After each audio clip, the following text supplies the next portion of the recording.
لا إله إلا الله محمد رسول الله. لا إله إلا الله محمد رسول الله. لا إله إلا الله محمد رسول الله. لا إله إلا الله محمد رسول الله.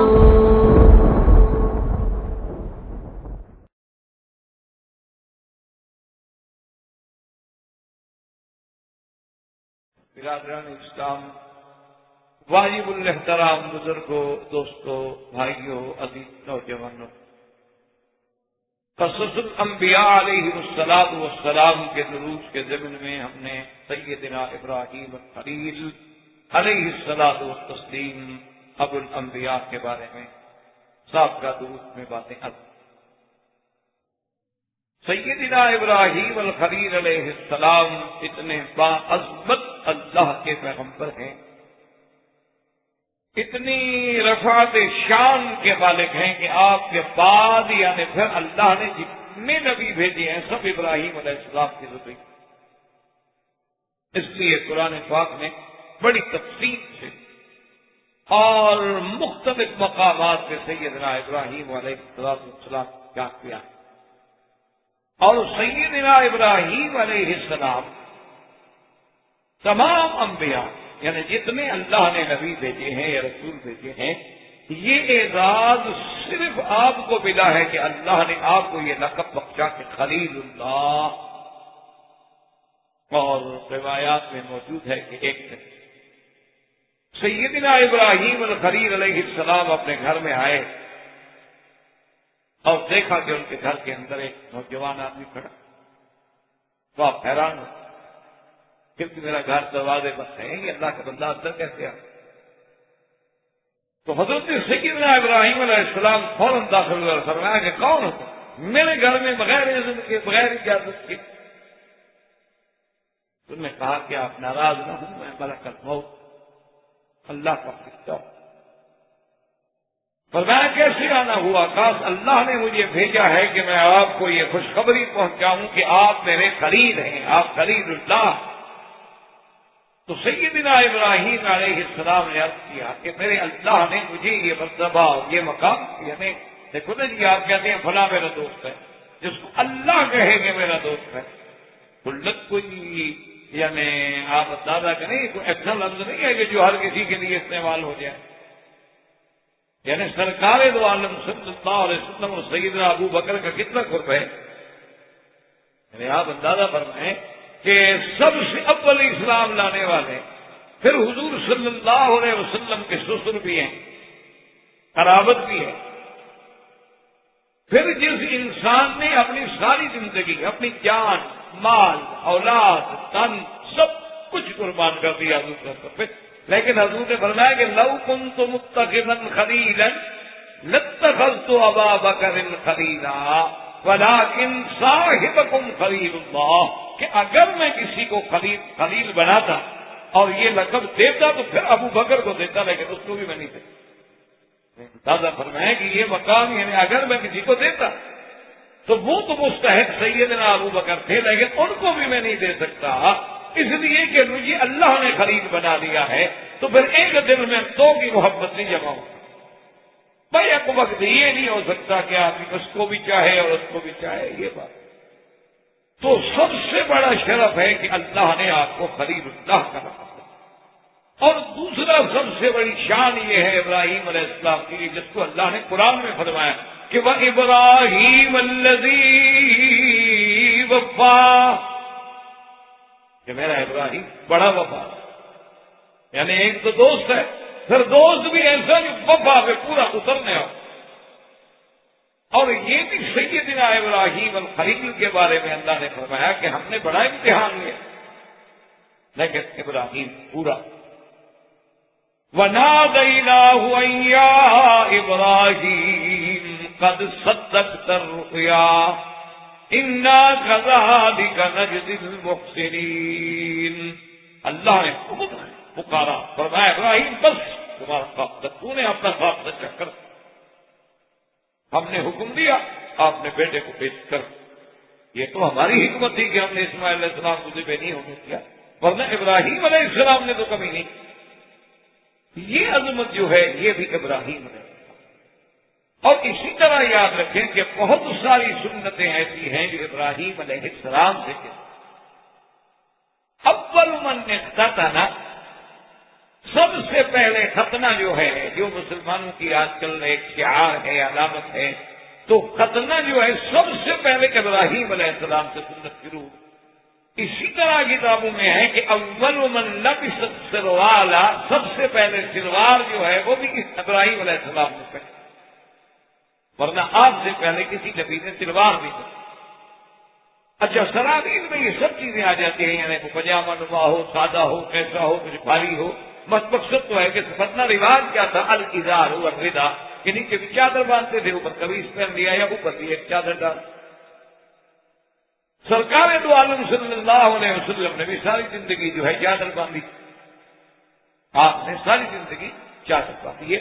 اتنا روایات میں ملتا ہے کہ آپ نے سلوار خرید فرمائی اور اس کو پسند بھی فرمایا کہ بھئی بڑا اچھا لباس ہے کہ آدمی کا سطر محفوظ رہتا ہے، ورنہ چادر تو ہو سکتا ہے نلیسے میں کھل جائے، اب سلوار تو نہیں کھلتی. تو یہ سنت جو ہے یہ بھی سیدنا ابراہیم علیہ السلام.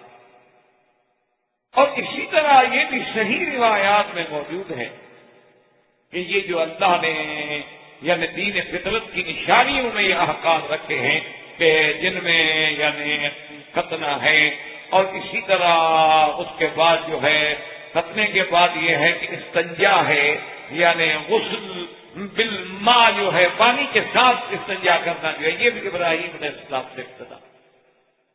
اول من استحجا، یعنی ہلکا رہانا، زیر ناف بالوں کا صاف کرنا جو ہے لوہے کے ساتھ یعنی اس طرح کے ساتھ، یہ بھی سب سے پہلے ابراہیم علیہ السلام سے. اسی طرح روایات میں موجود ہے کہ مزمزہ یعنی پانی منہ میں لے کے کلی کرنا، استنشاق ناک میں پانی لے کے ناک کو صاف کرنا، وتقلیم الاظافر ناخن کاٹنا، نطفل کے بیٹے بالوں بغلوں کے بال صاف کرنا، یہ بھی سنت ابراہیم. یہ بھی سب سے پہلے سیدنا ابراہیم علیہ السلام. اور اسی طرح دیکھیں کہ آج تک اور قیامت تک انشاءاللہ جو اضحیہ ہے، قربانی ہے، یہ بھی سنت ابراہیم ہے کہ حضور پاک نے فرمایا، جب پوچھا کہ حضور ہم یہ جانور ذبح کریں، فرمایا حدیث سنت ابیکم ابراہیم، تمہارے ابا ابراہیم ہے. تو یہ بھی سیدنا ابراہیم ہے. اور اسی طرح یاد رکھیں کہ اللہ تبارک و تعالی نے ابراہیم علیہ السلام کو ہی یہ عظمت شان عطا فرمائی تھی کہ آپ کو اللہ نے قرآن میں فرمایا کہ ان ابراہیم کان امۃ قانتا للہ حنیفا. میرا ابراہیم تو اکیلا امت ہے، یعنی وہ ایک جماعت، امت بنا ایک جماعت، یعنی ایک امت ایک طرف اور ابراہیم اکیلا ہے. اللہ نے قرآن میں بھی یہ اعزاز بخشا. تو یہ بھی سیدنا ابراہیم علیہ السلام. اور اللہ تبارک و تعالیٰ نے جہاں اولو العزم من الرسل کا ذکر کیا ہے، 5 پیغمبر ہیں اولو العزم، سارے نبی شان والے، لیکن ان سب میں 5 جو ہیں پھر وہ زیادہ عظمت والے. ان 5 میں سب سے افضل جو ہے سیدنا محمد رسول اللہ صلی اللہ علیہ وسلم ہے. تو ان 5 اولو العزم پیغمبروں میں بھی ابراہیم علیہ السلام. اور اسی طرح یہ بات بھی دیکھ رہے ہیں کہ اللہ تبارک و تعالیٰ نے اپنے کعبے کا معمار جو ہے اور جس کا ذکر قرآن میں ہے وہ بھی صرف ابراہیم ہے. اور کسی کا ذکر اللہ نے قرآن میں نہیں کیا کہ فلاں نبی نے میرا کعبہ بنایا، حالانکہ حضور پاک صلی اللہ علیہ وسلم بھی بنائے کعبہ میں شریک ہوئے ہیں، لیکن ذکر آیا ہے تو ابراہیم و اسماعیل اور کسی پیغمبر کا. اسی طرح اللہ نے فرمایا ومن ذریتی، اللہ نے فرمایا کہ ابراہیم کی ذریت میں ہی ہم نے نبوت و کتاب رکھ دی کہ آپ کے بعد جتنے نبی آئے، جتنے پیغمبر آئے، سب ابراہیم علیہ السلام کی اولاد، موسیٰ و ہارون، زکریا و یحییٰ و عیسیٰ و الیاس و یسع و یونس و لوط و کلا فضلنا علی سب اولاد. تو یہ شرف جو ہے یہ بھی سیدنا ابراہیم ہے. اور اسی طرح حضور صلی اللہ علیہ وسلم نے فرمایا کہ جب قیامت والے دن ساری اللہ کی مخلوق کو اٹھایا جائے گا اور جب ہم اٹھیں گے تو حفاظن عراۃن غرلا، یعنی بالکل اسی کیفیت میں ہوں گے جیسے بچہ ماں کے پیٹ سے پیدا ہوتا ہے، نہ کپڑا ہے، نہ پاؤں میں جوتا ہے، نہ سر پہ کوئی چیز ہے۔ تو فرمایا اول من یقصا، سب سے پہلے جس کو جنت کا لباس پہنایا جائے گا میرے ابا ابراہیم۔ حتیٰ کے بعد روایات میں یہ بھی آتا ہے کہ صحابہ نے پوچھا کہ حضور آپ سے بھی پہلے؟ آپ فرمایا ہاں مجھ سے بھی، کیونکہ اللہ کے راستے میں سب سے پہلے سیدنا ابراہیم علیہ السلام کے کپڑے اتار کے آگ میں ڈالا۔ تو یہ شرف جو ہے کہ تمام انبیاء سے پہلے جنت کا لباس ملنا، یہ بھی سیدنا ابراہیم علیہ السلام۔ اور اسی طرح اللہ تبارک و تعالی کسی پیغمبر کا، یعنی آپ سارے نبیوں کی زندگی پہ نظر ڈالیں، ہمارے لیے تو سارے پیغمبر شان والے ہیں، ہمارا سب پہ ایمان ہے، ہم تو سب کو اللہ کا نبی اور اللہ کا رسول مانتے ہیں، عظمت والے، شان والے، اللہ نے ان کو نبوت اور رسالت کے لیے منتخب فرمایا۔ لیکن یہ ساری باتوں کے باوجود یہ شان صرف اللہ نے ابراہیم علیہ السلام کو دیا ہے کہ جب انہوں نے دعا مانگی نا کہ وَاجْعَلْ لِي لِسَانَ صِدْقٍ فِي الْآخِرِينَ، میرا اللہ میرا ذکر جو ہے وہ آخرین میں ان میں بھی باقی رہے۔ اللہ نے حکم دیا اپنے نبی پاک کو۔ صحابہ کہتی ہیں کہ اپنے حضور سے سوال کیا یا رسول اللہ صلی اللہ علیہ وسلم، ہم نے آپ پہ سلام پڑھنا تو سیکھ لیا ہے کہ السلام علیکہ ایھا النبی ورحمۃ اللہ وبرکاتہ، وکیف الصلاۃ علیکہ یا رسول اللہ، ہم آپ پہ درود کیسے بھیجیں؟ آپ نے فرمایا فقولوا اللہم صل علی محمد وعلى آل محمد كما صليت على إبراهيم وعلى آل إبراهيم إنك حميد مجيد، وبارك على محمد وعلى آل محمد كما باركت على إبراهيم وعلى آل إبراهيم إنك حميد مجيد۔ تو اللہ تبارک و تعالیٰ نے حضور پہ درود بھیجنے کے ضمن میں سیدنا ابراہیم کا ذکر کر کے آپ کا ذکر جو ہے قیامت تک زندہ کر دیا کہ جب تک قیامت تک مسلمان ہوں گے، نمازیں پڑھیں گے، تو جہاں حضور کا نام آئے گا وہاں ابراہیم علیہ السلام کا نام دیا۔ یہ شرف کسی پیغمبر کہ کسی پیغمبر کا نام ہم نماز میں لیں۔ اور اسی سے آپ اندازہ فرما لیں کہ 1 ارب 36 کروڑ تقریباً مسلمان ہیں، چلو ان میں جتنوں کو بھی اللہ نے نماز نصیب کی ہوگی، پھر 5 وقت کی نمازیں ہیں، واجبات ہیں، سنت ہے، وتر ہے، تہجد ہے، اشراق ہے، نوافل ہے، تو ایک دن میں اندازہ کریں کہ کتنے کروڑ صلاۃ و سلام جو ہے میرے آقا پر سیدنا ابراہیم پر۔ تو یہ عظمت شان جو ہے یہ بھی صرف سیدنا ابراہیم ہے۔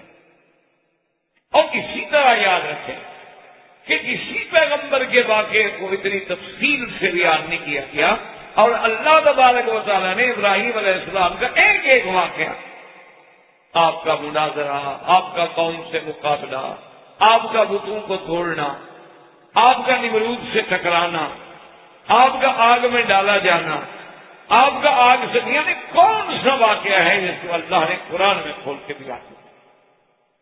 اور حضور صلی اللہ علیہ وسلم سے جب پوچھا گیا کہ حضور کریم کون ہے، نے فرمایا اگر پوچھتے ہو تو الکریم ابن الکریم ابن الکریم ابن الکریم، وہ صرف کون ہے؟ وہ یوسف ہے کہ یوسف نبی ابن نبی ابن نبی ابن نبی، یوسف جو ہے وہ بھی نبی ہے، یوسف علیہ السلام بھی نبی۔ اور اسی طرح دیکھیں کہ یعقوب علیہ السلام ان کے والد جو ہیں وہ بھی نبی، اور یعقوب علیہ السلام کے والد حضرت اسحاق وہ بھی نبی، اور حضرت اسحاق کے ابا ابراہیم الخلیل وہ بھی نبی۔ یعنی آپ حیران اندازہ کر سکتے ہیں کہ خود نبی، باپ نبی، دادا نبی، پر دادا نبی، اللہ نے گویا نبوت آپ کے گھر میں رکھی۔ یہ شان جو ہے یہ بھی سیدنا ابراہیم علیہ السلام۔ اور اسی طرح حضرت ابراہیم علیہ السلام کو اللہ نے صحب بھی عطا فرمایا، جس کا ذکر قرآن میں ہے، صحب ابراہیم و موسیٰ۔ اور حضور سے پوچھا گیا سرکار دو عالم صلی اللہ علیہ وسلم سے کہ ابراہیم علیہ السلام کے جو صحف ہے ان میں کیا؟ آپ نے فرمایا ان میں امثال، مناجات، ان میں مثالیں تھیں کہ اللہ نے مثالیں دے دے کے سمجھائیں، اور اس میں اتنی بڑی، اتنی حکمت پہ مبنی امثلہ کا ذکر ہے کہ اگر آدمی وہ دیکھے تو انسان حیران ہو جاتا ہے کہ ابراہیم علیہ السلام کی اس دور کی نصائح جو ہے وہ آج بھی امت کے لیے ہدایت کا ذریعہ۔ تو یہ شرف جو ہے یہ بھی سیدنا ابراہیم علیہ السلام کو ملا۔ تو آپ نے ملک الموت سے پوچھا کہ اللہ نے جو مجھے خلیل بنایا تو کس میری نیکی کو اللہ نے قبول فرما دیا؟ کیوں یہ کوئی معمولی اعزاز تو نہیں ہوتا۔ تو ملک الموت نے کہا کہ اللہ فرماتے ہیں کہ میرا خلیل دینا تو جانتا ہے لیکن کسی کو لیتا۔ تو یہ اللہ کو آپ کی صفت اتنی پسند آ گئی، اتنی بھا گئی ہے کہ اللہ نے آپ کو خلید، جیسے کہ ایک صحیح حدیث میں آتا ہے حضور پاک صلی اللہ علیہ وسلم نے فرمایا، آپ نے فرمایا بلال بھائی تم نے کون سا ایسا عمل کیا کہ میں نے جنت میں جب میں داخل ہوا تو جہاں بھی میں گیا خشخشت کا امامی، تیرے چلنے کی آواز میرے آگے آگے آ رہی، تو میرے آگے چل رہا تھا۔ بھائی اتنے مرتبے پہ تو کیسے پہنچ گیا؟ ویسے حضور کے آگے چلنا جو ہے کیونکہ خادم ہے، خادم مخدوم کے آگے چلتے، تو لیکن حضور نے فرمایا کہ تمہیں یہ مرتبہ کیسے مل گیا؟ تو حضرت بلال نے عرض کیا کہ یا رسول اللہ صلی اللہ علیہ وسلم میں نے اپنے اوپر لازم کیا ہوا ہے کہ جب بھی میں وضو کرتا ہوں تو فوراً 2 رکعت نماز پڑھتا ہوں تحیۃ الوضو، اور اپنے آپ کو وضو کے ساتھ کبھی بے وضو۔ اب یہی بات جو تھی وہ اللہ کو پسند آئی۔ اسی طرح یہ بھی شان حضرت سیدنا ابراہیم الخلیل علیہ السلام ہے کہ حضور نے فرمایا کہ میں نے جنت میں دیکھا انی رائے قصر، میں نے ایک قصر، ایک عظیم شان محل دیکھا، میں لؤلؤۃ، سارے کا سارا موتی سے بنا ہوا، اینٹوں کے بجائے بھی موتی لگے ہوئے، اور موتی بھی ایسا ہے جس میں سوراخ تک بھی نہیں۔ میں نے دیکھا اور میں نے پوچھا کہ یہ عظیم شان قصر کس کا ہے؟ انہوں نے کہا یہ سیدنا ابراہیم خلیل علیہ السلام کے لیے اللہ۔ سیدنا ابراہیم خلیل علیہ السلام یعنی خلیل اللہ بھی ہیں، ابو الانبیاء والرسل بھی ہیں، اولو العزم من الرسل بھی ہیں۔ خلیل اللہ کے ساتھ اتنا بڑا اعزاز ملا ہے کہ ابراہیم الذی وفا، اور پھر اللہ نے آپ کو جو بھی حکم دیا اس کی تعریف پوری کی۔ آپ حیران ہوں گے کہ آپ کو ختنے کا حکم کب ملا؟ جب آپ کی عمر 120 سال ہوگی۔ اتنی بڑی عمر میں حکم ہے، آج کوئی حکم ہے اللہ کے حکم کے بعد پھر پوچھنے کی یا انکار کرنے کی کیا تکلیف یا دیر کرنے کی کیا بات؟ تو یہ ساری عظمتیں جو ہیں سیدنا ابراہیم علیہ السلام، اور اسی کے ساتھ ساتھ علماء نے یہ بھی لکھا ہے کہ اگر ہم قرآن مجید کا مطالعہ کریں اور اللہ نصیب کرے تو ابراہیم علیہ السلام نے اللہ سے جتنی بھی دعائیں مانگی ہیں وہ ساری کی ساری اللہ نے منظور کر۔ کہ جب اپنے بچوں کو چھوڑا تو دعا مانگی وارزقہم من الثمرات، اللہ میرے بچوں کو یہاں کوئی آبادی نہیں، کچھ نہیں، ان کو پھلوں سے رزق عطا فرما۔ اللہ نے کیسے دعا منظور فرمائی کہ جب آپ کے ملک میں بھی پھل نہ ملے مکے میں ملتا ہے، یعنی وہ ملک جو زراعی ہے، وہ ملک جو باغات کے گڑھ سمجھے جاتے ہیں، جب وہاں بھی فروٹ ختم ہو جائے مکے میں موجود ہے۔ یجبا الیہ ثمرات کل شیء، اللہ فرماتے ہیں ساری کائنات کے پھل کھینچ کے ہم یہاں پہنچا۔ اسی طرح حضور صلی اللہ علیہ وسلم نے فرمایا کہ ابراہیم علیہ السلام نے دعا مانگی تھی کہ اللہم بارک لہم فی مائہم ولحمہم، کہ یا اللہ مکے والوں کے پانی میں اور گوشت میں برکت عطا فرما۔ تو فرمایا کہ ہم اس وقت نہیں تھی، اس وقت گندم دانہ وغیرہ یہ چیزیں نہیں تھی، بتا ابراہیم ان کے لیے بھی شاید دعا فرما دیتے، لیکن دیکھ لیں اس لیے علماء نے لکھا ہے کہ جتنا گوشت یا جتنا پانی مکے میں ملتا ہے کہیں نہیں ملتا۔ اور یہ بھی علماء نے لکھا ہے کہ آپ دنیا کے کسی ملک میں چلے جائیں، آپ اتنی دیر گوشت نہیں کھا سکتے کہ آپ ایک سال کو تواتر صبح شام رات دن گوشت کھاتے رہیں اور پھر بھی ٹھیک رہیں۔ یہ صرف مکہ ہے جہاں آدمی اتنا گوشت کھا رہا۔ تو یہ بھی ابراہیم علیہ السلام کی دعا تھی۔ اور پانی تو ایسا ملا نا زمزم کہ ساری کائنات کے بندے ہر سال 30 لاکھ آدمی رمضان میں اور 30 لاکھ 15 لاکھ حج میں پیتا ہے، بھرتا ہے، لے جاتا ہے، لیکن کوئی فرق نہیں، کوئی کمی نہیں آتی۔ اتنی کو کنواں خشک ہو گیا۔ ہمارے لاہور میں یا آپ کے اور جو ہندوستان کے شہر ہیں دریاؤں کے کناروں پہ ہیں، وہاں بھی ایسے اوقات آ جاتے ہیں کہ کوئی اچھا خاصا اجتماع ہو جائے تو پانی کنویں میں نہیں ملتا، پانی واٹر لیول اتنا ڈاؤن ہو جاتا ہے کہ پانی نہیں آتا۔ حالانکہ دریا کے کنارے پہ ہیں وہ شہر، راوی جو ہے دریا ہے، لاہور تو راوی کے کنارے پہ بس رہا ہے، لیکن اس کے باوجود بھی یعنی وہاں کوئی اچھا فنکشن ہو جائے یا کوئی اجتماعات ہو جائیں یا کوئی میلہ لگ جائے تو پانی نہیں ملتا۔ اور زمزم کا پانی دیکھیں کہ کوئی دریا بھی قریب نہیں ہے، اور دریا جو ہے وہ تو سمندر ہے، وہ تو کڑوا پانی ہے۔ لیکن اللہ تبارک و تعالیٰ نے اس کی شان اتنا رکھی ہے کہ جتنا ہم سارے دن میں زمزم استعمال کرتے ہیں، جو لوگ زمزم پہ کام کرتے ہیں ان سے آپ پوچھو کہتے ہیں کتنا اوپر آ جائے۔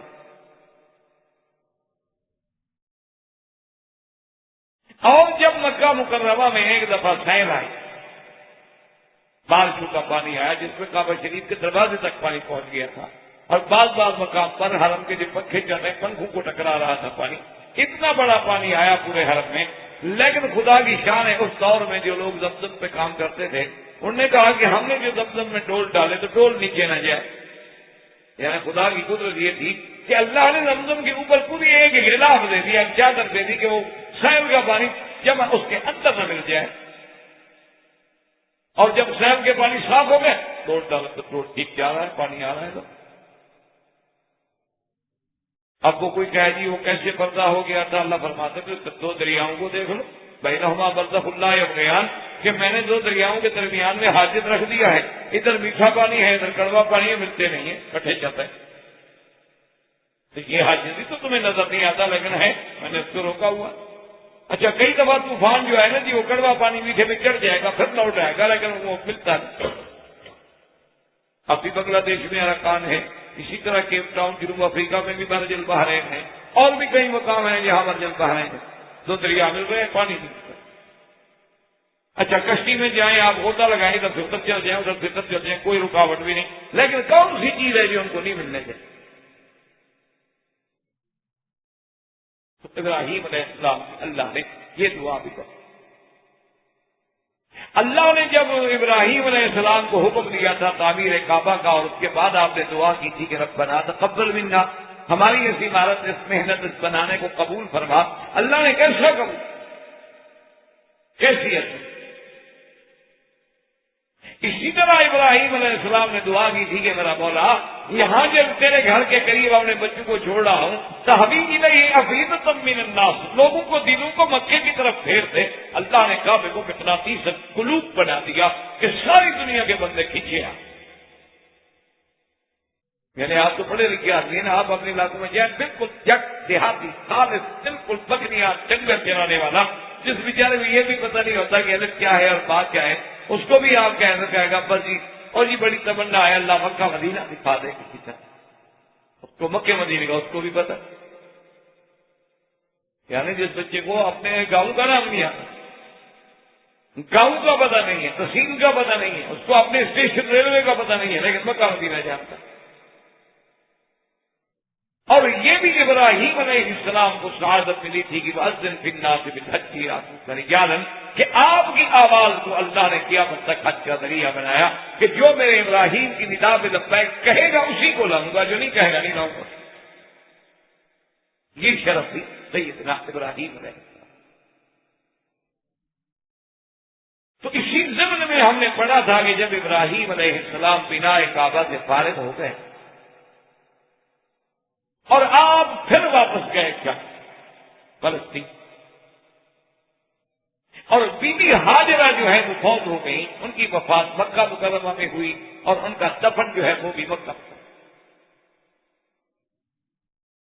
اور ان کے دفن میں اور وفات میں اور جنازے میں سیدنا ابراہیم بھی شامل ہوئے اور حضرت اسماعیل بھی شامل ہوئے، اور یہ بھی کتابوں میں ہے کہ موت حاجر پر حضرت ابراہیم جو تھے بہت خدا حضرت شدید.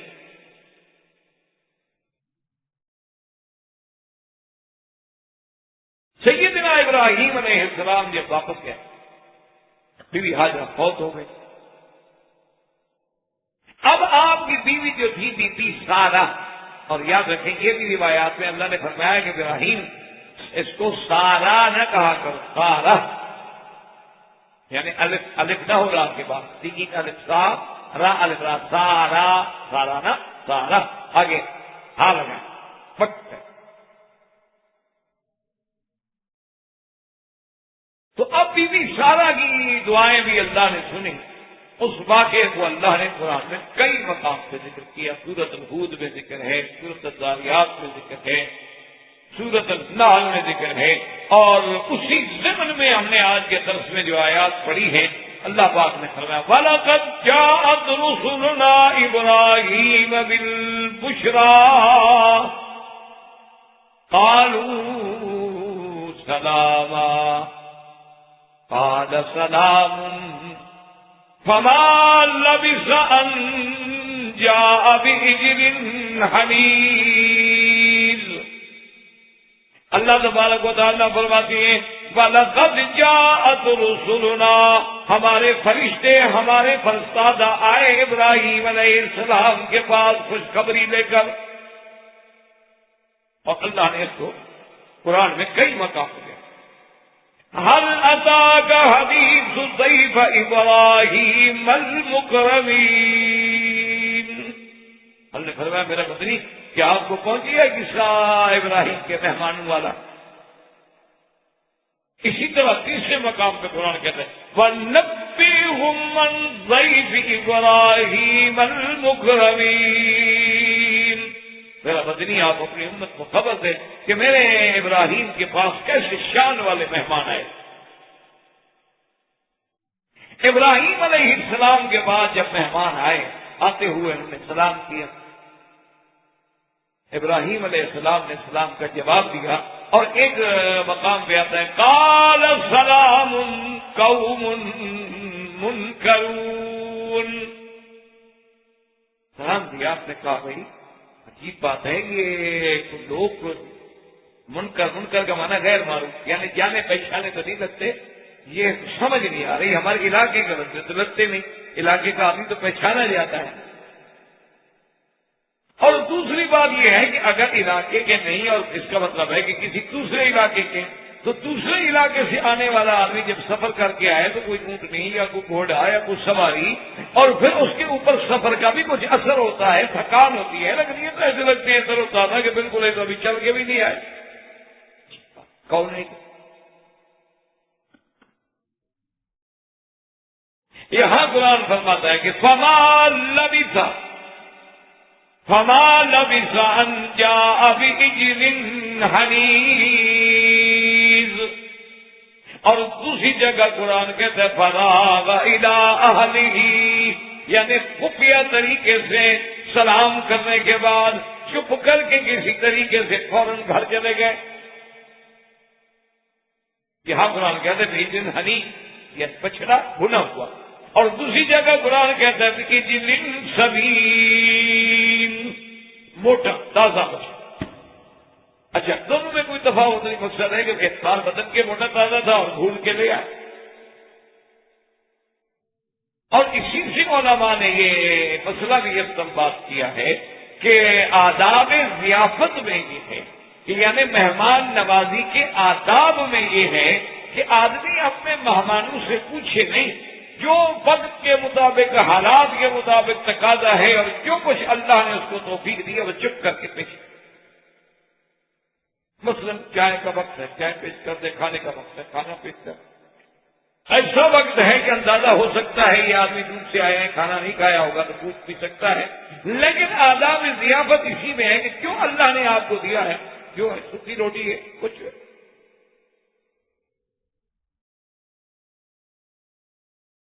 یہ ضروری نہیں ہوتا کہ آپ اسراف کریں، تبذیر کریں، اور دکھلاوے کے طور پر اپنے مہمانوں کے لیے جناب آپ خرچ کریں، جو اللہ نے دیا ہے، جو توفیق ہے فرض۔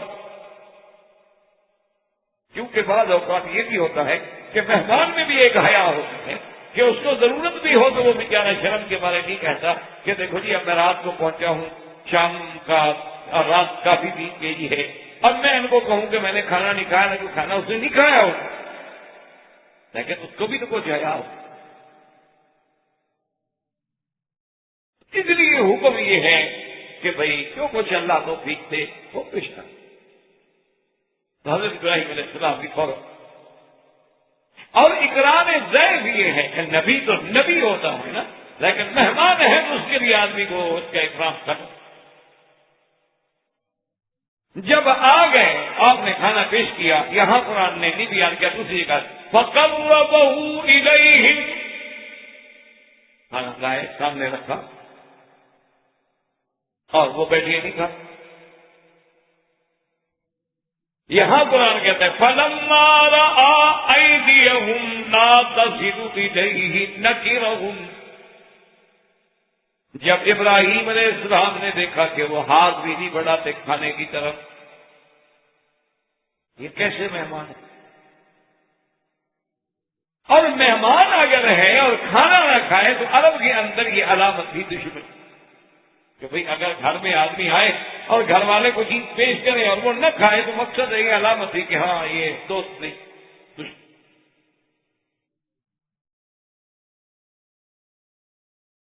اور حضرت ابراہیم علیہ السلام نے جب دیکھا کہ ان کی تو ہاتھ ہی آگے نہیں بڑھتی، اتنا اچھا کھانا میں پکا کے لایا ہوں، خود اٹھا کے لایا ہوں، خود پیش کیا ہے، اب دل میں خوف پیدا ہوا۔ فَأَوْجَسَ مِنْهُمْ خِيفَةً قَالُوا لَا تَخَفْ،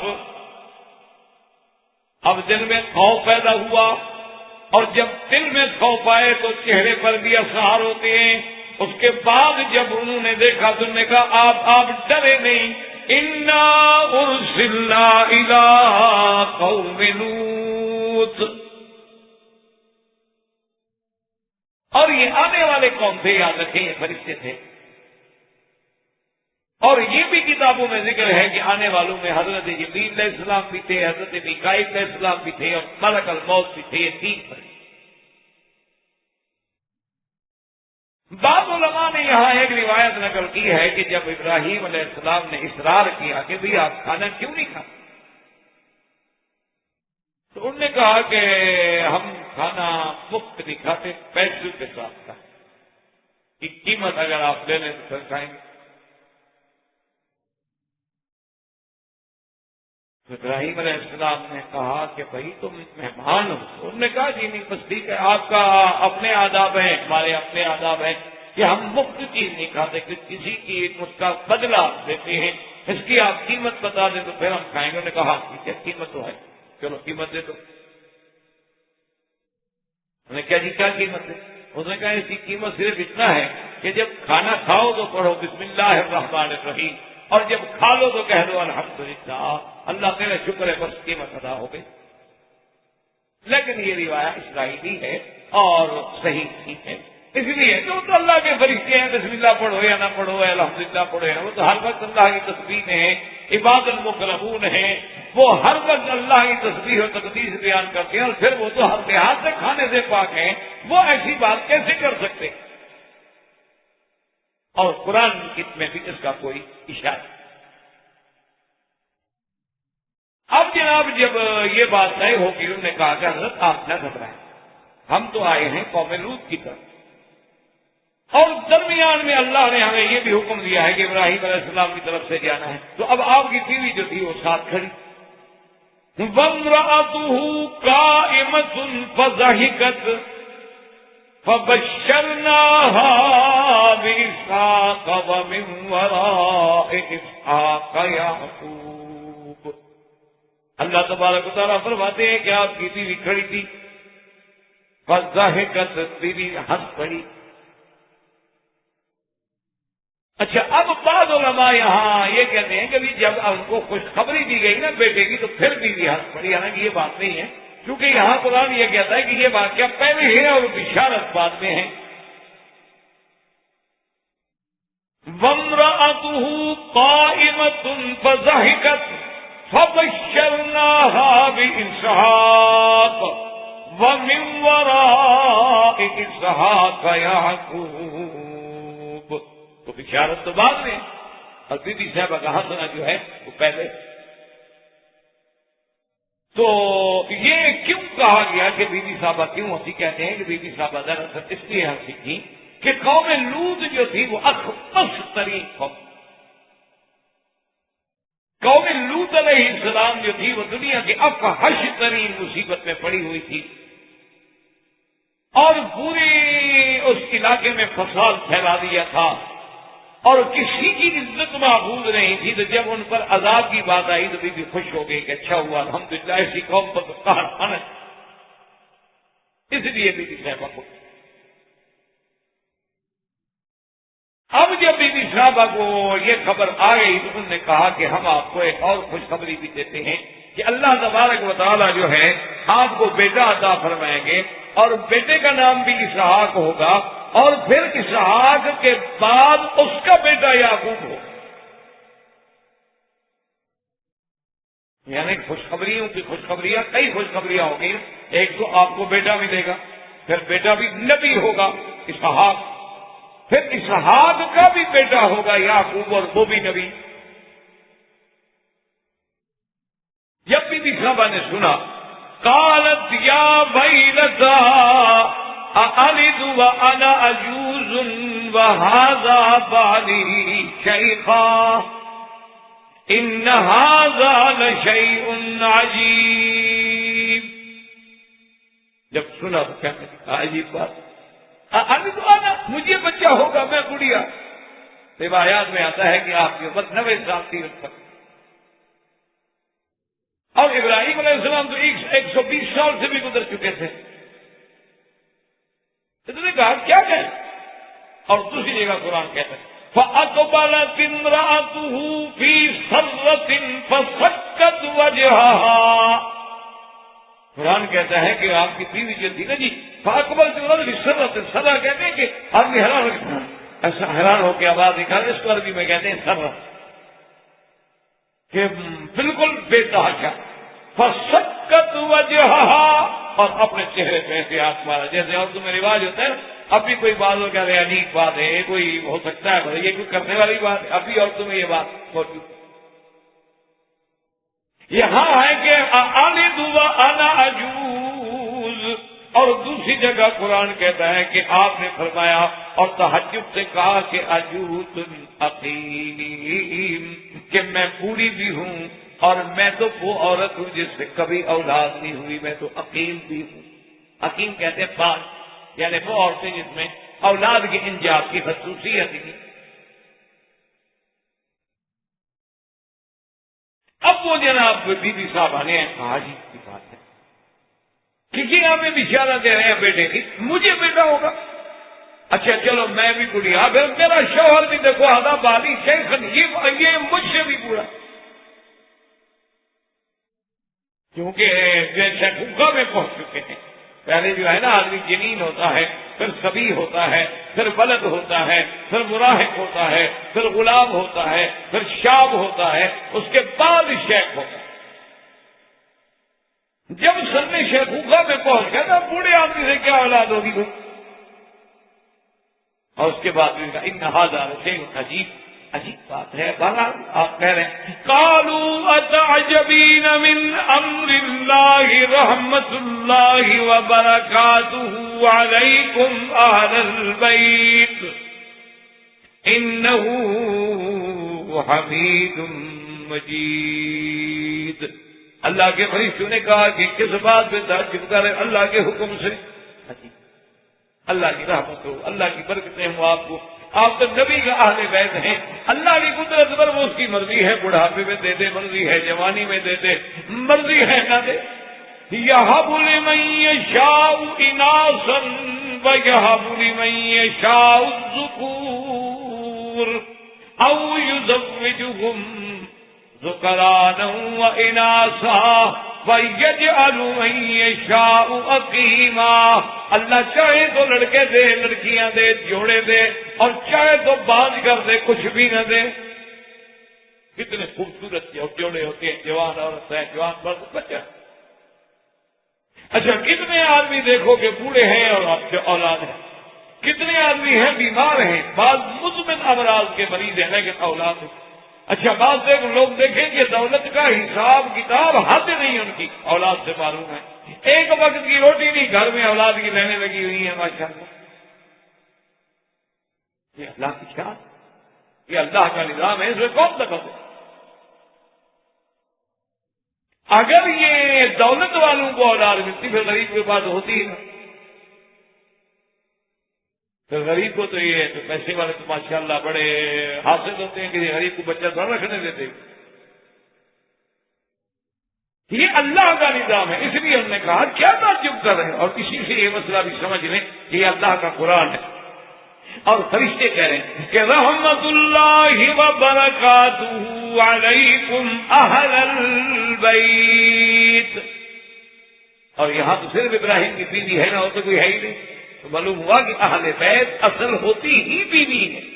اسی لیے قرآن میں جہاں اہل بیت کا ذکر ہے اس سے مراد بھی ازواج نبی ہے، نہ جیسے کہ شیعہ کہتے ہیں کہ بس اہل بیت پنجتن پاک ہے باقی کوئی اہل بیت نہیں۔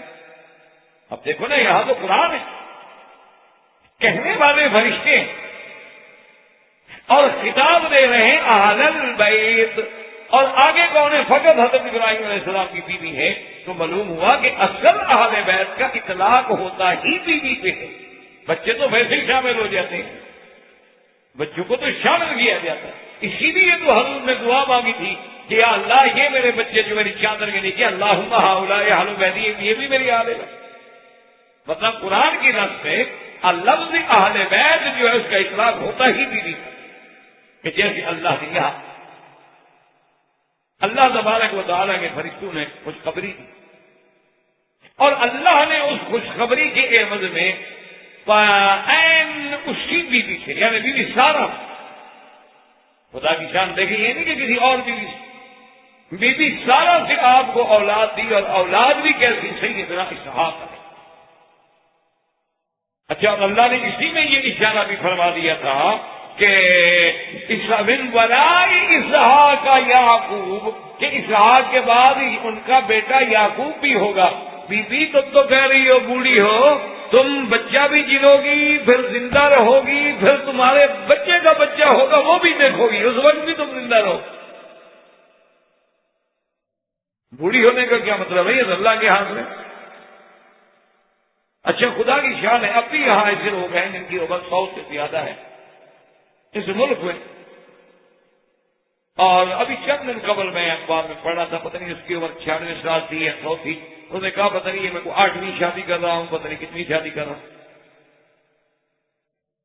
آپ نے ڈرے نہیں، آپ کو ایک ہی کافی ہے کیا؟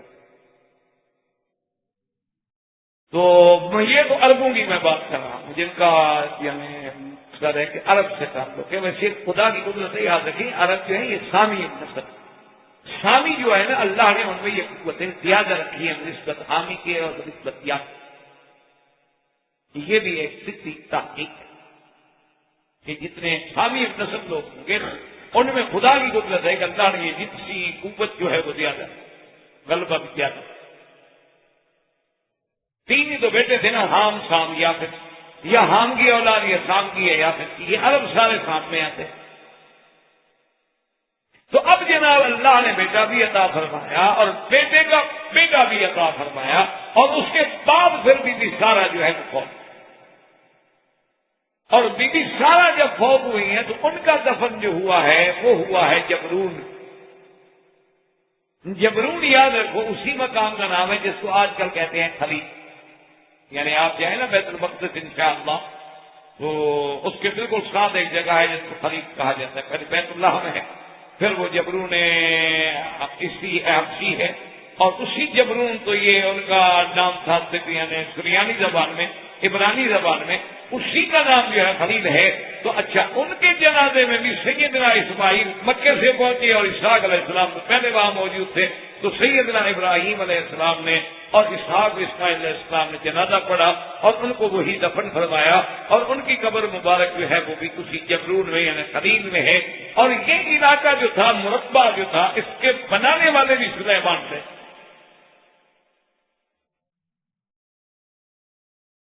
اس لیے علماء نے لکھا کہ یہ تعین تو نہیں کی جا سکتی کہ یہ جگہ ہے، یعنی ایک علاقہ وہی ہے، جیسے ایک مسجد کا علاقہ ہے، یعنی جگہ تو یہی ہے، لیکن اس میں کون سی قبر ہے بی بی کی یہ تعین، لیکن قطعے کی تعین ہوگی۔ تو سیدنا ابراہیم علیہ السلام کی اولاد جو ہیں سیدنا اسحاق علیہ السلام۔ اچھا، اسی طرح ایک بات یاد رکھیں کہ بی بی ہاجرہ سے جو اولاد ہوئی وہ اسماعیل علیہ السلام۔ اور آج کے اس سبق سے ہمیں یہ بھی ایک بات جو ہے واضح ہو گئی، قرآن کہتا ہے فَبَشَّرْنَاهَا بِإِسْحَاقَ، تو جب کعبہ آپ نے بنا کے واپس فلسطین آئے تو پھر بشارت ملی اسحاق کی۔ اس کا مطلب ہے کہ ذبح کے وقت اگر تھا تو صرف اسماعیل، کیونکہ بنا کعبہ میں شریک ہونے والا اسماعیل ہے، کیونکہ وہ تو قرآن میں ثابت ہے نا کہ وَإِذْ يَرْفَعُ إِبْرَاهِيمُ الْقَوَاعِدَ مِنَ الْبَيْتِ وَإِسْمَاعِيلُ، وہ تو قرآن میں موجود ہے کہ بنا کعبہ کے وقت ابراہیم علیہ السلام کے ساتھ کون ہے؟ اسماعیل۔ اچھا، اسی طرح آج تک بھی حتیم کو کہا جاتا ہے ہجر اسماعیل، کیونکہ میزاب رحمت کے نیچے بیٹھ کے حضرت اسماعیل علیہ السلام جو تھے وہ عبادت کرتے تھے، نماز پڑھتے تھے، دعائیں مانگتے تھے، تو اس جگہ کو کہا گیا ہجر اسماعیل۔ اور اب اللہ فرماتے فَبَشَّرْنَاهَا، یعنی اس واقعے کے بعد ہم نے اسحاق کی بشارت دی، تو یہ بات واضح ہو گئی کہ ذبیح جو ہے وہ اسماعیل علیہ السلام ہیں، نہ کہ اسحاق ہیں، جیسے کہ اسرائیلیوں نے بعض روایات میں یہ سازش کی ہے کہ ہم یہ ثابت کریں کہ ذبیح جو ہے وہ اسماعیل علیہ السلام نہیں، تو یہ بات یہ بھی بات۔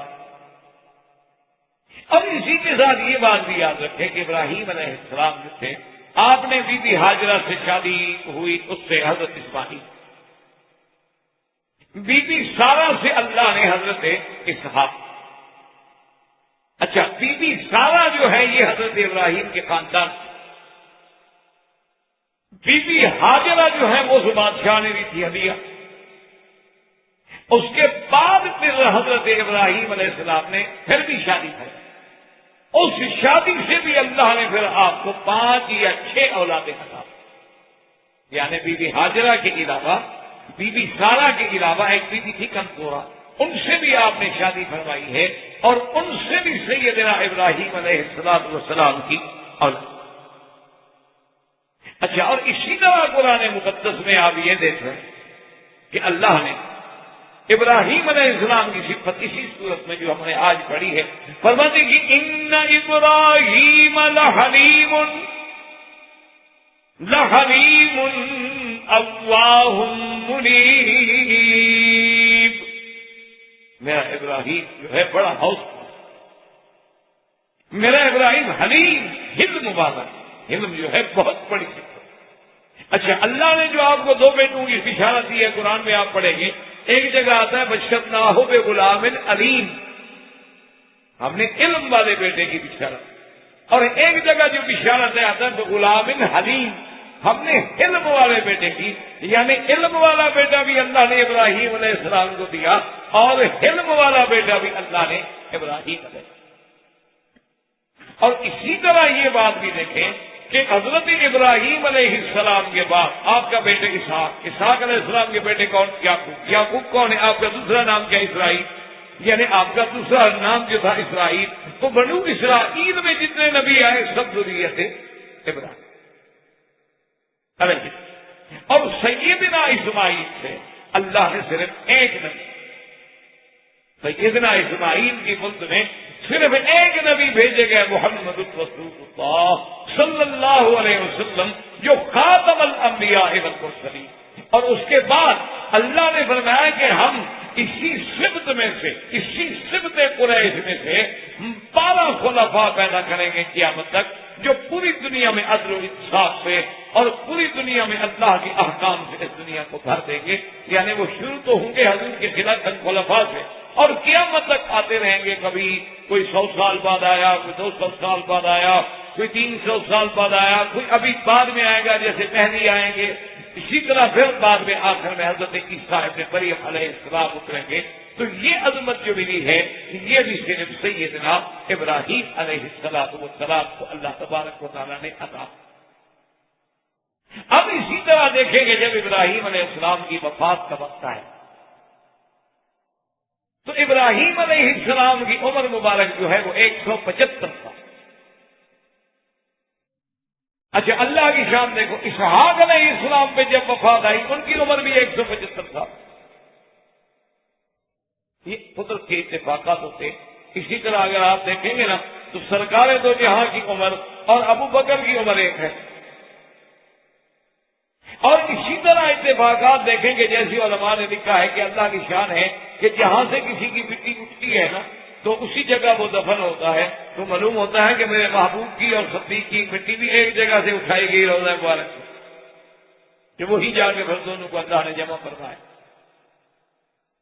تو اسی طرح جب حضرت سیدنا ابراہیم الخلیل علیہ السلام کی وفات ہوئی ہے تو آپ کی عمر جو تھی وہ 175 سال تھی، اور سیدنا ابراہیم علیہ السلام کی تدفین میں بھی آپ کے بیٹے تھے، کیونکہ بیٹے بھی نبی تھے، اور آپ کے جنازے کے بعد، آپ کی تدفین کے بعد آپ کو بھی اسی حضرون میں جس کو آج خلیل کے نام سے پکارا جاتا ہے وہاں سیدنا ابراہیم علیہ السلام کو دفن کیا گیا۔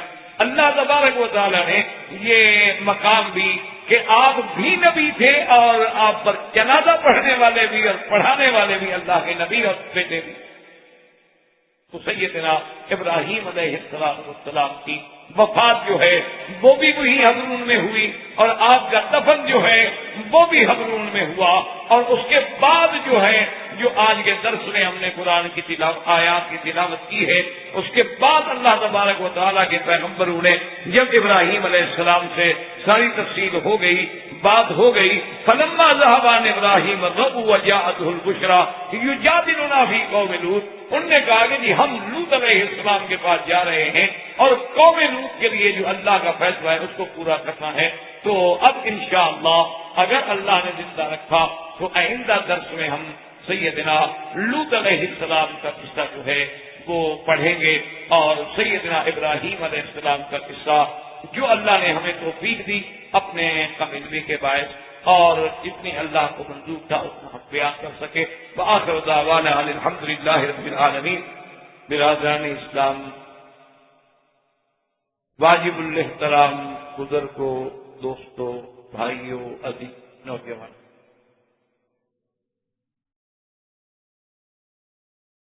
سلسلہ دروس قصص الانبیاء علیہم الصلاۃ والتسلیم میں ہم نے سیدنا ابراہیم الخلیل علیہ الصلاۃ والتسلیم کے بارے میں پڑھا، اور اسی سیدنا ابراہیم علیہ السلام کے واقعات کے ضمن میں قرآن مقدس نے متعدد صورتوں میں اس قصے کو بھی تقریباً ملا کے ذکر کیا۔ اس کی وجہ یہ ہے، علماء نے لکھا ہے کہ لوط علیہ السلام جو ہیں دراصل یہ ابراہیم علیہ السلام کے بھائی کے بیٹے، یعنی ابراہیم علیہ السلام جو ہیں ان کے بھائی تھے ہاران، تو ہاران کے بیٹے جو ہیں وہ لوط ہیں، تو پھر لوط ابن طارق ہیں، یعنی جیسے ابراہیم علیہ السلام کے باپ کا نام طارق تھا اور لقب آذر تھا، تو یہ لوط جو ہیں وہ ان کے بھائی کے بیٹے ہیں، تو اس لیے ایک بڑا قریبی تعلق۔ اور اسی طرح ہمیں یہ بھی روایات کتب سابقہ سے یہ بات ملتی ہے کہ لوط علیہ السلام جو ہیں وہ بھی دراصل یعنی طارق کے گھر میں، آذر کے گھر میں ہی پرورش پائی، اور ابراہیم علیہ السلام وہ اکٹھے رہے۔ ایک تو بھائی کے بیٹے ہیں اور پھر زیادہ قرب بھی ہے کہ ایک گھر میں پرورش ہو۔ اور ابراہیم علیہ السلام پر جب آزمائشوں کے پہاڑ ٹوٹے، جب سیدنا ابراہیم الخلیل علیہ السلام پر دور ابتلا آیا، اور آپ کو اس وقت کی مقتدر قوتوں نے آگ میں ڈالا، تو حضرت لوط علیہ السلام کے سامنے یہ سارا واقعہ گزرا۔ دراصل یہ قصے جو ہیں قرآن پاک میں یہ مقام ہیں مواعظ کے، عبر کے، کہ انسان ان کو پڑھ کے عبرت حاصل۔ یہ دیکھیں کہ وقت کی ہمیشہ سرمایہ دار قوتیں جو ہیں یا مقتدرہ قوتیں جو ہیں وہ ہمیشہ اہل حق کے خلاف ہیں۔ حضرت نوح علیہ السلام کے زمانے سے لے کر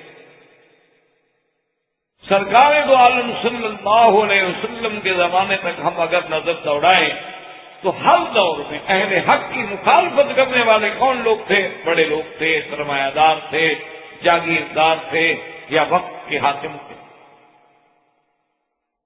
اسی لیے نوح علیہ السلام تو سب سے پہلے رسول اور نبی ہے نا، جب آپ نے قوم کو دعوت دی تو سب سے پہلے اللہ کا قرآن کہتا ہے کہ قال الملأ من قومه انا لنراك في ضلال مبين۔ آپ کی قوم کے جو بڑے بڑے سردار تھے، ملا کہتے ہیں جن کی وجہ سے آنکھیں بھر جائیں ڈر سے، دلوں میں روب پڑ جائے، وہ ہوتے ہیں ملا یمتنعون القلوب من ہیبتہم، کہ لوگوں کے دل دیکھ کے ڈر جاتے ہیں کہ بڑا آدمی کون آ رہا ہے۔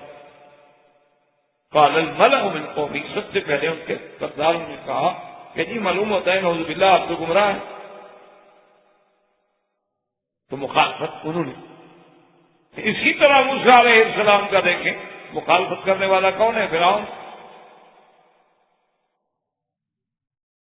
یعنی ہر دور غریبوں نے تقریباً موافقت، اگر کہیں غریب موافقت نہیں کر سکے تو معارضت بھی نہیں کی، مخالفت بھی نہیں کی، پھر ہٹ گئے، خاموش رہے۔ لیکن یہ جو فساد ہوا ہے ہمیشہ، یہ خدا کی قدرت ہے کہ ان بڑے لوگوں کی وجہ سے۔ تو جب سیدنا ابراہیم علیہ السلام پہ دور ابتلا آیا کہ آپ کو آگ میں ڈالا گیا، تو اللہ تبارک و تعالی نے جہاں ابراہیم علیہ السلام کے والد اور والدہ کے لیے بھی اس آگ کو کھول دیا کہ وہ دیکھیں کہ ابراہیم بیٹھے ہیں، وہاں لوط علیہ السلام نے بھی دیکھا کہ ابراہیم علیہ السلام تو آگ میں آرام سے بیٹھے، وہ تو اللہ کی نعمتیں کھا رہے۔ اسی لیے قرآن دوسری جگہ کہتے ہیں فآمن لہ لوط، اب لوط ایمان ہے، تو سب سے پہلے ایمان لانے والوں میں لوط علیہ السلام ہے، ابراہیم علیہ السلام پہ ایمان۔ اس لیے بھی اللہ نے لوط علیہ السلام اور ابراہیم علیہ السلام کے واقعے کو اکٹھے ذکر۔ اور اسی طرح یہ بات بھی روایات صحیحہ سے ثابت ہے کہ جب اللہ تبارک و تعالی نے حضرت لوط علیہ السلام کو منتخب فرما لیا تو ابراہیم علیہ السلام نے ہی انہیں حکم دیا کہ آپ یہاں علاقے میں دعوت کے لیے تشریف لے جائیں، کریے سدوم کی طرح۔ تو بھیجنے والے بھی ابراہیم علیہ السلام، اس طرح بھی لوط علیہ السلام سے آپ کا ایک تعلق۔ تو اسی ضمن میں جب ابراہیم علیہ السلام کے پاس مہمان آئے کہ جیسا ہم پڑھ چکے ہیں درس میں، اور آپ نے ان کے لیے کھانے کا انتظام کیا، ایک بچڑا ماشاءاللہ تر و تازہ بھونا اور گوشت بنا کے جناب لے آئے۔ اب وہ کھاتے نہیں، تو ابراہیم علیہ السلام کو جب خوف لاحق ہوا کہ یہ کیوں نہیں کھاتے، آپ جب ڈر گئے تو پھر انہوں نے کہا کہ ہم اللہ کے فرشتے ہیں، اور انہوں نے ابراہیم علیہ السلام کو بیٹے کی مبارک دی۔ اور وہ بیٹا کون؟ اسحاق، کیونکہ اسماعیل علیہ السلام کا واقعہ اس سے پہلے آپ پڑھ چکے تھے کہ فبشرناها باسحاق ومن وراء اسحاق یعقوب، تو آپ کو حضرت اسحاق علیہ السلام کی بشارت دی گئی، اور اسحاق علیہ السلام پیدا ہوئے تھے سارہ کے بعد، جو آپ کی پہلی تھی۔ اب جناب اسی کو دیکھیں کہ یہ ساری بشارتیں جب ہو گئی، ابراہیم علیہ السلام کو بشارت مل گئی، لیکن ابراہیم علیہ السلام نے یہ اندازہ تو لگا دیا کہ بھی اگر صرف بچے کی خبر ہی دینی تھی تو پھر ایک فرشتہ بھی کافی ہے، پھر 3 فرشتوں کے آنے کی کیا ضرورت ہے؟ اور 3 اہم فرشتے ابراہیم، میکائیل اور ملک الموت۔ اگر انسان کو مبارک دینی ہے تو بی بی مریم کے پاس بھی تو اکیلے جبریل علیہ السلام تشریف لے آئے، تو اس کے لیے تو اتنا ضرورت نہیں ہوتی کہ 3 فرشتے آئیں، اور 3 بھی وہ فرشتے جو تمام ملائکہ میں افضل ہیں۔ تو اس لیے قرآن کہتا ہے کہ دوسری جگہ، کیونکہ یہ اسلوب ہے اللہ کے کلام کا کہ ایک ہی واقعے کو وہ مختلف پہلو سے بیان کرتے ہیں اور مختلف اسلوب سے بیان کرتے ہیں تاکہ پڑھنے والے کے دماغ میں اللہ کا قرآن اتر جائے۔ اور دوسری وجہ اس کی یہ ہوتی ہے کہ قرآن اکٹھا تو نازل ہوا نہیں کہ جو ایک صورت میں بیان کر دیا جاتا، قرآن تو اترا ہے صورت آیت آیت، کبھی مکے میں، کبھی مدینے میں، کبھی خیبر میں، کبھی بدر میں، کبھی عرفات میں، کبھی مینا میں، کبھی حدیبیہ میں۔ تو جیسے جیسے حالات ہوتے تھے اسی کے مطابق قرآن نازل ہوتا۔ اس لیے بھی اللہ تبارک و تعالیٰ نے ایک ہی واقعے کو متعدد صورتوں میں نازل فرمایا کہ جہاں جس حصے کی ضرورت آئی وہاں وہی آیات نازل۔ تو اللہ باغ نے دوسرے مقام میں قال ما خطبكم ایھا المرسلون، قال فما خطبكم۔ اب ابراہیم علیہ السلام نے پوچھا کہ بھئی کیا اصل وجہ کیا ہے تم لوگوں کی، اللہ کے فرشتے کیوں بھیجے گئے ہو؟ یہ تو مقصد کی بات جو بشارت دے گی ایک کافی ہے۔ قالوا انا ارسلنا الى قوم مجرمین۔ اب فرشتوں نے کہا کہ بھئی اصل بات یہ ہے کہ ہمیں تو اس مجرمین قوم کی طرف اللہ نے بھیجا ہے، قوم لوط کی طرف اللہ تبارک و تعالی نے ہمیں بھیجا ہے کہ اب ان کے نافرمانیوں کی انتہا ہو چکی ہے، اب ان کی بغاوت کی انتہا ہو چکی ہے، اب ان کا استیصال کا وقت آ گیا ہے، اب ان کے سروں کی فصل پک چکی ہے اور ان کے کٹنے کا زمان تھا۔ اللہ نے وہاں کیوں دیا؟ اب ابراہیم علیہ السلام کو جب یہ پتہ چلا تو یہاں قرآن پاک نے ایک سورۃ ہود میں ایک دوسرے اسلوب سے بیان کیا کہ فَلَمَّا ذَهَبَ عَنْ إِبْرَاهِيمَ الرَّوْعُ وَجَاءَتْهُ الْبُشْرَى يُجَادِلُنَا فِي قَوْمِ لُوطٍ۔ اللہ فرماتے ہیں کہ جب ابراہیم علیہ السلام کا خوف ختم ہو گیا، پتہ لگ گیا فرشتے ایسے نہیں کھا رہے، اور ڈر ختم، وَجَاءَتْهُ الْبُشْرَى، اور بیٹے کی خوشی اور مبارک بھی مل گئی کہ اللہ آپ کو بچہ دیں گے، اسحاق، اس کے بعد یعقوب، اور اسحاق بھی نبی اور یعقوب بھی نبی، اولاد ہو اور پھر اولاد بھی صالح ہو۔ اللہ فرماتے ہیں کہ دیکھو اب ابراہیم قوم لوط کی وجہ سے جھگڑنے لگ گئے فرشتوں کے ساتھ۔ اب ذرا اطمینان ہو گیا نا، ڈر نکل گیا، تو اب ابراہیم علیہ السلام نے جھگڑنا شروع کیا۔ تو یاد رکھیں کہ وہ جھگڑنا کیا تھا، وہ اصل میں روایات میں یہ آتا ہے کہ ابراہیم علیہ السلام نے فرشتوں سے پوچھا کہ بھئی ایک بات تو بتاؤ، ٹھیک ہے تم جا رہے ہو قوم لوط کو ہلاک کرنے، لیکن اگر کسی بستی میں، کسی علاقے میں 400 مسلمان رہتا ہو تو وہاں بھی تم عذاب نازل کرو گے؟ کہا کہ نہیں، اگر وہاں 400 مسلمان ہو تو پھر تو ہم عذاب نہیں نازل کریں۔ انہوں نے کہا اچھا چلو ایسا کر، اچھا ایک بات اور بتا دو، چلو 400 نہ ہو 200 ہو۔ انہوں نے کہا 200 ہو تو پھر بھی عذاب نہیں نازل کریں۔ انہوں نے کہا اچھا چلو 200 نہ ہو 100 ہو۔ انہوں نے کہا پھر بھی عذاب نہیں آئے گا۔ انہوں نے کہا اچھا 100 نہ ہو تو اگر وہاں 40 ہو۔ اب حضرت ابراہیم کیوں جھگڑ رہے؟ مقصد یہ ہے کہ آخر اللہ کے نبی ہیں، اب جب دیکھا کہ قوم پہ عذاب آ گیا ہے تو کوشش کی کہ کسی طرح ٹل جائے، کیونکہ ہم پیغمبر یہ تو نہیں چاہتے کہ قوموں کا استحصال ہو جائے۔ انہوں نے کہا 40 ہو تو پھر بھی عذاب نہیں کرے۔ انہوں نے کہا اچھا 40 نہ ہوں تو 10 ہو۔ انہوں نے کہا پھر بھی نہیں کرے۔ انہوں نے کہا 1 ہو۔ ابراہیم صاحب کو تو پتا تھا کہ وہاں تو مسلمان آئے نہیں، وہاں لوط علیہ السلام،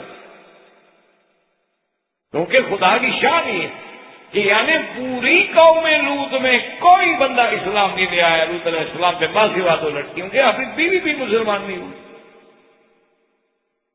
اسی لیے میرے آقا نے حدیث مبارک میں آتا ہے صلی اللہ علیہ وسلم نے سرکار دو جہاں نے فرمایا کہ قیامت والے دن بعض نبی ایسے بھی ہوں گے جن کے ساتھ کوئی یعنی ایک بندہ بھی،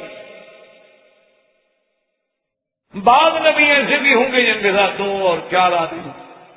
تو اس لیے ہمیشہ یاد رکھا کریں، اسی لیے علماء حق نے قرآن و سنت کی روشنی میں فرمایا ہے کہ مجمع زیادہ ہونا، بھیڑ زیادہ ہونا، عدد زیادہ ہونا کو حقانیت کی دلیل نہیں ہوتی،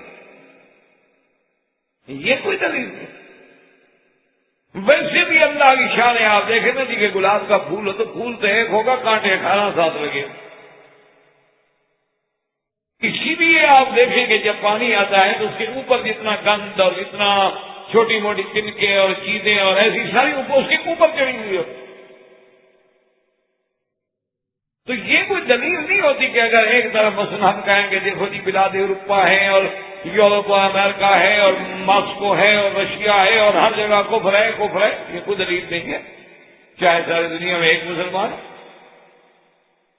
یہ تو کوئی ضروری نہیں ہے کہ اگر ہم دیان، ہاں یہ ایک الگ بات ہوتی ہے کہ اب ہم مسلمان ہیں الحمدللہ، پھر کسی مسئلے پر جمہور ایک طرف ہے تو ان کا وزن ہوتا ہے، لیکن جہاں کفر اور اسلام کی بات ہے کہنا مسلمان، اللہ کے نبی کے ذمہ دعوت ہے، اگر کوئی مسلمان ہو گیا الحمدللہ، نہیں ہوا تو نبی کا تو اس میں کوئی ذمہ نہیں، ان علیک الا البلاغ، آپ کی ذمہ داری ہے کہ حق پہنچا دو۔ تو انہوں نے کہا کہ اگر ایک بھی ہونا پھر بھی ہم عذاب نہیں کریں گے، لیکن قرآن کہتے ہیں ہم نے کہا ابراہیم علیہ السلام بات یا ابراہیم اعرض عن ھذا انہ قد جاء امر ربک وانہم آتیہم عذاب غیر مردود۔ انہوں نے کہا ابراہیم اب جانے دیں، آپ چھوڑیں اس بحث کو، ان کا وقت آ چکا ہے، اللہ کے عذاب کا فیصلہ ہو گیا، اب اللہ کے عذاب کو کوئی ٹال نہیں سکتا، اب اس کا کیا ہے۔ باقی دوسری جگہ قرآن پھر بیان کرتا ہے کہ باقی تمہیں خوف ہے کہ وہاں حضرت لوط علیہ السلام ہے، جیسے قرآن کہتا ہے کہ حضرت ابراہیم نے پھر کہا ان فیھا لوطا، کہ خدا کے بندے وہاں لوط ہے تو عذاب کیسے کرو؟ قالوا نحن اعلم بمن فیھا، فرشتوں نے کہا ہمیں پتہ ہے کہ اس بستی میں کون کون مسلمان ہیں، ہم اللہ کے حکم سے پہلے ان کو نکالیں گے پھر عذاب ہوگا۔ اس لیے ہمیشہ یاد رکھیں کہ یہ اللہ تبارک و تعالیٰ کی حکمت تھی، اللہ کی رحمت تھی کہ اگر کسی بستی میں ایمان والے ہوں تو کبھی ان کی وجہ سے بھی عذاب کرتا۔ اسی کے ضمن میں حدیث مبارک میں موجود ہے کہ اللہ تبارک و تعالیٰ کے نبی کے صحابہ کبھی کبھی حیران ہوتے کہ ہم پر اتنے ظلم و ستم کے پہاڑ ٹوٹ رہے ہیں لیکن مکے والوں پہ کوئی عذاب نہیں نازل ہوتا۔ اللہ نے فرمایا وَمَا كَانَ اللَّهُ لِيُعَذِّبَهُمْ وَأَنْتَ فِيهِمْ، محمد مدنی صلی اللہ علیہ وسلم ہم ان پہ کیسے عذاب اتاریں، آپ جو ان کے اندر بیٹھے ہوئے آپ جائیں پھر دیکھیں کیسے ان کو ٹھیک کرتے، آپ ہیں تو میرا مذاق نہیں کرتے۔ اسی طرح قرآن کہتا ہے کہ ہم وہاں بھی عذاب نہیں کرتے جب ہم سے کوئی بخشش مانگنے والے ہوں، اور اسی طرح قرآن کا یہ فیصلہ ہے، اللہ کا فیصلہ ہے، فرمایا وَمَا كُنَّا مُعَذِّبِينَ حَتَّى نَبْعَثَ رَسُولًا، ہم کسی بستی کو برباد نہیں کرتے، ہلاک نہیں کرتے جب تک اپنا پیغمبر نہ بھیجیں، جب تک نبی نہ بھیجے یا نبی کا خلیفہ یا عالم نہ بھیجے، ان کو حق بات پہنچا نہ دی جائے، ان کو اتمام حجت نہ کر دیا جائے، ایسے نہیں اللہ کسی کو پکڑ دیتے۔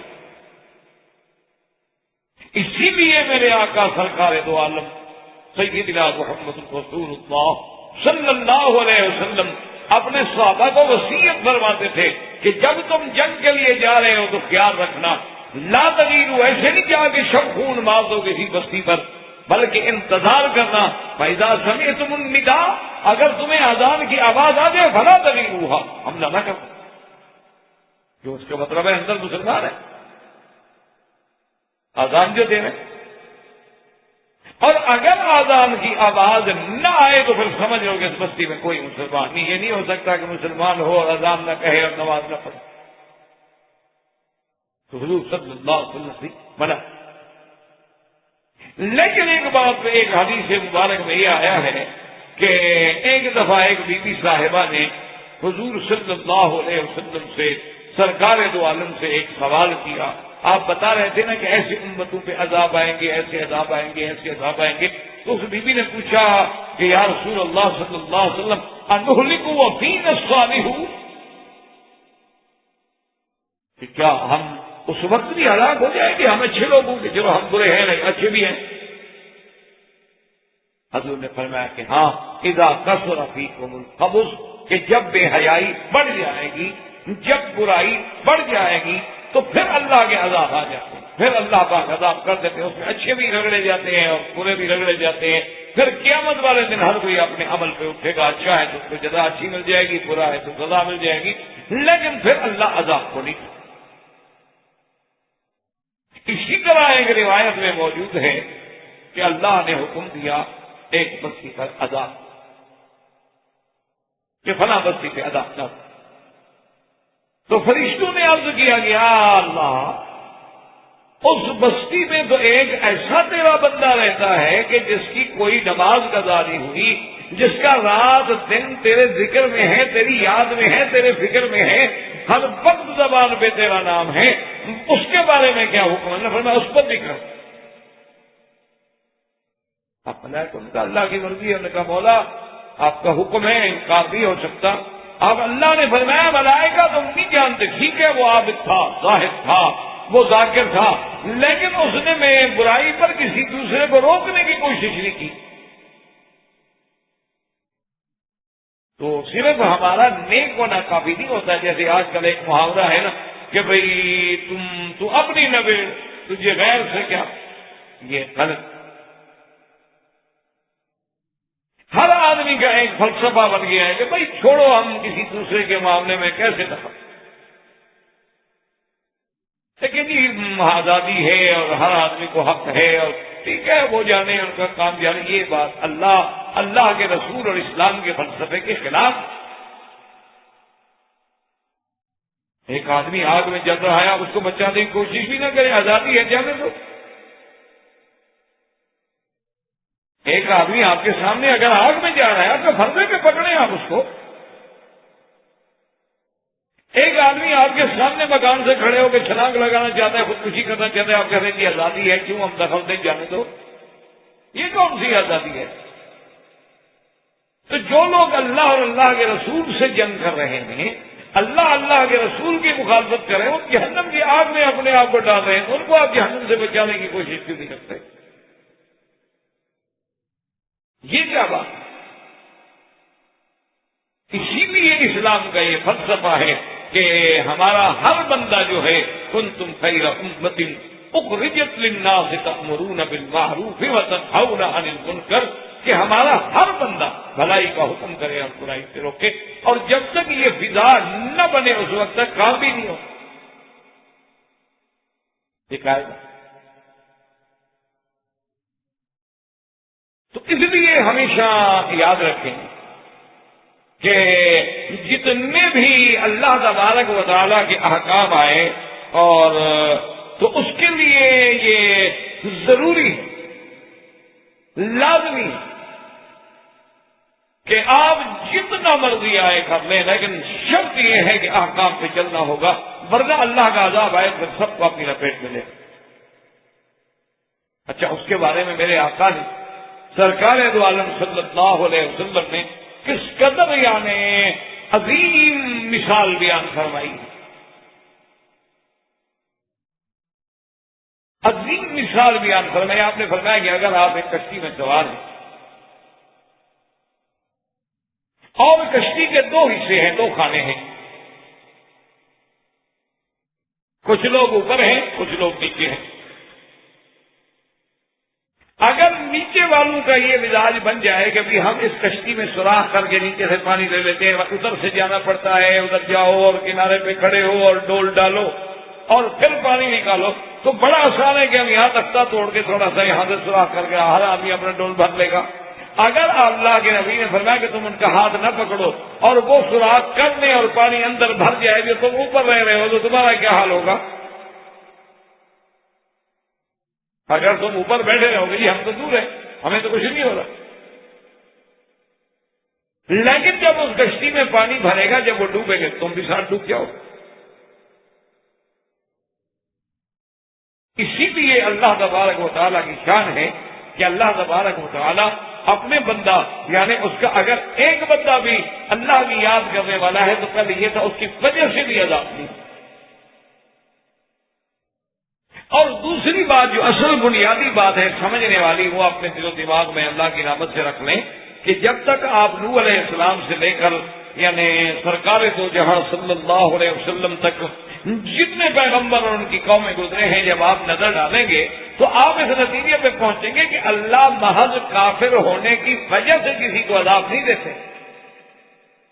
یہ بات ہمیں کیا ہے مثلا ایک قوم کافر ہے لہذا کافر ہونے کی وجہ سے عذاب آ جائے ایسا نہیں. کیونکہ اللہ فرماتے ہیں ہم نے تو دونوں راستے بتلا دیے ہیں یہ ایمان کا ہے یہ کفر کا ہے جو کیا ہو اختیار کر پھر عذاب کیا ہوتا. کافروں کو بھی عذاب اس وقت ملتا جب کفر کے ساتھ وہ مجرمانہ کارروائیوں میں پڑ جاتے پھر اللہ کے عذاب. ورنہ کافر ہے ٹھیک ہے مانے گا اس کا بھلا ہے نہیں مانے گا اس کا نقصان ہے. ایمان لے آئے گا تو دنیا و آخرت کی بھلائی ہے اور ایمان نہیں لے آئے گا تو دنیا و آخرت میں خرابی ہے. تو اس کے علاوہ جو ہے وہ آپ کچھ بھی نہیں کر سکتے.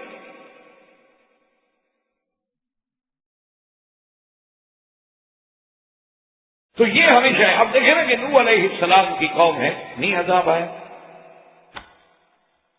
لیکن جب قوم نے نوح علیہ السلام کو مارنا شروع کر دیا مار مار کے بے ہوش کر دیتے نوح علیہ السلام کو مجنون کہتے دیوانہ کہتے استہزاء کرتے جب وہ جرائم میں بڑھتے گئے اور ان پہ اب تبلیغ نے اثر بھی چھوڑ دیا کہ نوح علیہ السلام کو کہنے پڑا کہ یا اللہ میں نے ان کو ہر حال میں دعوت دی ہے ان کو کوئی اثر نہیں